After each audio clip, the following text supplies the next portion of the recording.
So downsizing the house hasn't been that bad. Honestly, I feel like I'm doing a really good job and I'm making a lot of progress. I've made a couple videos to show you that. But here's where it gets hard. Downsizing where you live, that is becoming a problem.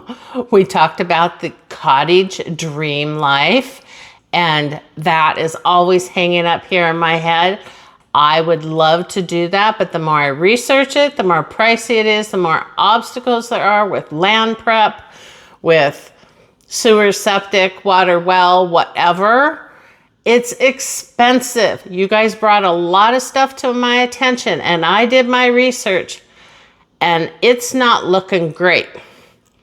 But you know, for those of us who don't have retirement and our house isn't paid for, what are we going to do? Because I feel like I'm coming up with some really good ideas. But the more I research them, the more bleak they look. It's really getting kind of scary. And I know there's so many folks out there. I've been seeing a lot of videos of seniors living in their cars. A lot. Well, that's not right. I don't even know how that can happen. But here we are.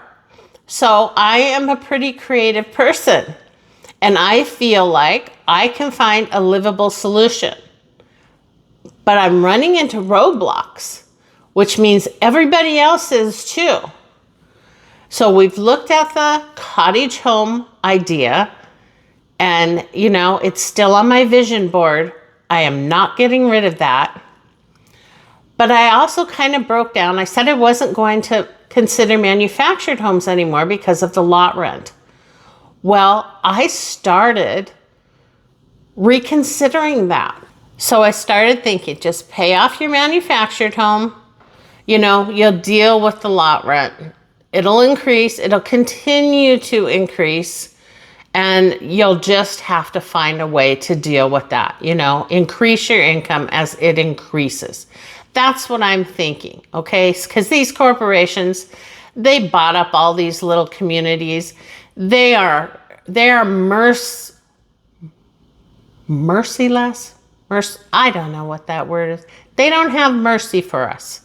So it's going to go up, and it may go up significantly. That is the risk.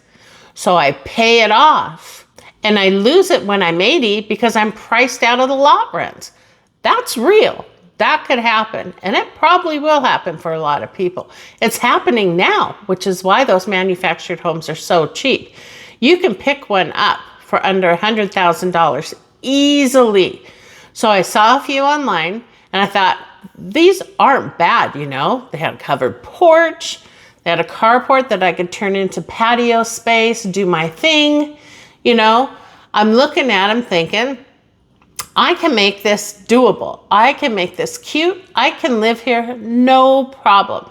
And I can get it paid off, right? Well, guess what? One day I said, just go look, you know, in the area I want to live in. I saw a few. And I went and drove through, and holy moly, I'm telling you, I am not exaggerating when I say I felt like I was in a third world country. I was nervous driving through there. So I am shelving that idea for now. You know, I need to give it a rest because it's like getting food poisoning from a restaurant, and you just don't, you know, you'll go back someday, but you're just not going back now. I still find some of those low prices catching my eye on Zillow, but I just can't believe it. Why is it that just because you want to live inexpensively, you have to live grubby like that? That's why I thought of the cottage idea. I thought, why can't we just live inexpensively in a cute little cottage with beautiful gardens? And, you know, yeah, it's smaller than a regular house. Why does it have to be junky just because it's small?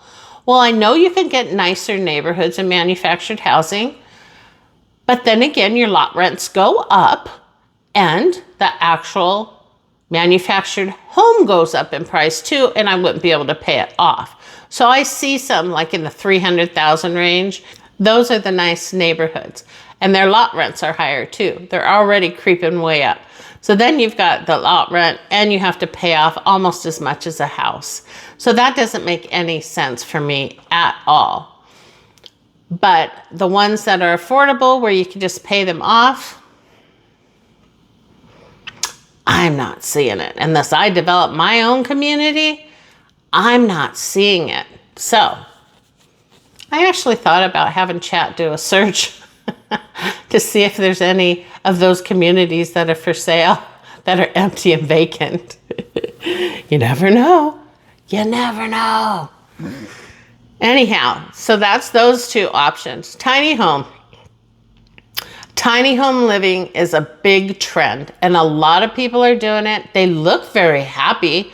I've watched a lot of those videos, and it's really kind of encouraging and uplifting. You know, that's how I see it. And I think, you know, if they were only bigger, I might be able to do it, because there are some really pretty communities.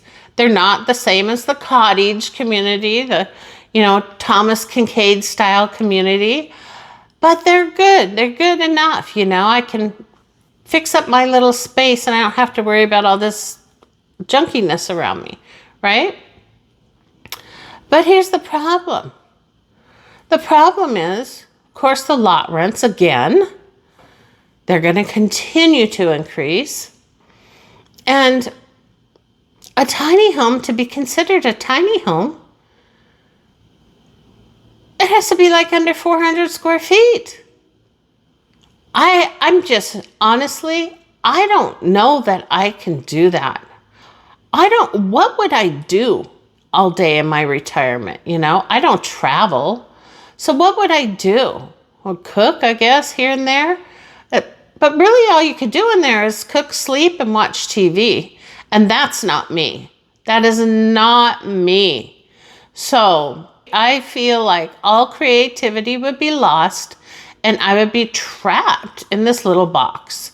Could you imagine winters? Like if you're not a TV person or you don't knit, you know, what are you going to do in the winter in that little room?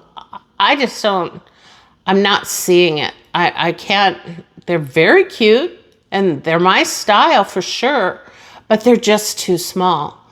So that's why I started looking at the whole cottage idea, was because of the size of the true tiny home. Otherwise, it might be a viable option, although they've gotten a bit pricey too. Then if you live in a lot where you're paying rent, you're also required to have insurance and all that. So, you know, there's always something is what I'm finding. There's just not this perfect viable option. There's also the option of renting space out in my house, which a lot of you brought up. And I think that's a good option, honestly. But what I've been hearing is that Airbnbs are struggling right now. People who have them are having trouble getting them occupied. So there would be an initial investment of making all of the repairs and necessary changes so that the little apartments would have outside access and not access to the inside of the house. So that you have that initial expense. I'd have to put little kitchenettes in them and things like that. So, and there's also a lot of maintenance for this house. So that's kind of pricey. I live on a hill. I have to have landscaping, all that kind of stuff. You have to have pest control, you know, things like that, just crazy stuff. So that brings up monthly expenses. The utilities, oh my gosh, they've gone up so much. My utilities are super high. And if I had 3 little apartments occupied, I imagine they would probably double. So although that is still a possibility, it's not a probability. It's probably one of the lowest on my list. So then I bounce back to the original most common thing to do is, you know, sell off your stuff, downsize, which I have to do no matter which situation I'm in. So I'm still doing, even if I were to stay, I would want to do it, because as I discovered through all you guys and your encouragement, you guys made me do it the first couple times. It is so freeing, and it gives you all of your space back, makes it easier to take care of. So I'm all in on that. No matter what happens, that is happening. The downsizing continues.